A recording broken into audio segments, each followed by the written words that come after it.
डॉगरीज आहे, त्या डॉगरीज बद्दल थोडंफार माहिती देणार आहे. आणि ही माहिती काही लगेच 4-2 मिनिटात किंवा 1 मिनिटात होणार नाही. तर याच्याविषयी आपण काय करायचं आहे, 3 तारखेला 3 सप्टेंबर 2025 ला आपण लाईव्ह येणार आहे संध्याकाळी 7:30 वाजता. तर त्याच्या संदर्भात फक्त थोडीशी माहिती देतो. तर काय देतोय, आता हे झाड आहे, तर आता ही सप्टेंबर महिना चालू झालाय, इथे एक झाड आहे, इथे एक झाड आहे.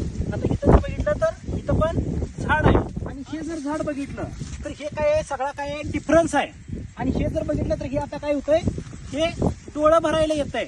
मग हे जे डोळं भरायला आलं आणि ह्याचं काय करायचं, तर ही जी सगळी बाग आहे, ह्या सगळ्या बागेला ह्या वर्षी येणाऱ्या वर्षी म्हणजे पूर्ण माल आला पाहिजे, याच्याविषयी आपण स्ट्रॅटेजी निर्माण करायची आहे. जे छोटं झाड आहे त्याला पण माल पाहिजे, आणि जे मोठं झाड आहे त्याला पण माल पाहिजे. ह्याच्याविषयी सविस्तर मी जास्त करून नाशिकवाल्यांच्यासाठी, नाशिकवरनं सगळ्यात जास्त कॉल यायला लागल्यात.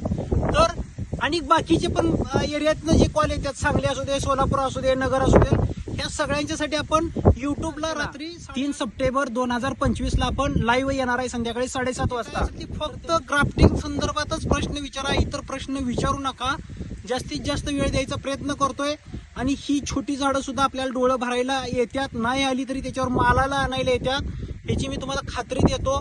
आणि आपण योग्य दिशेनं जाऊया. धन्यवाद.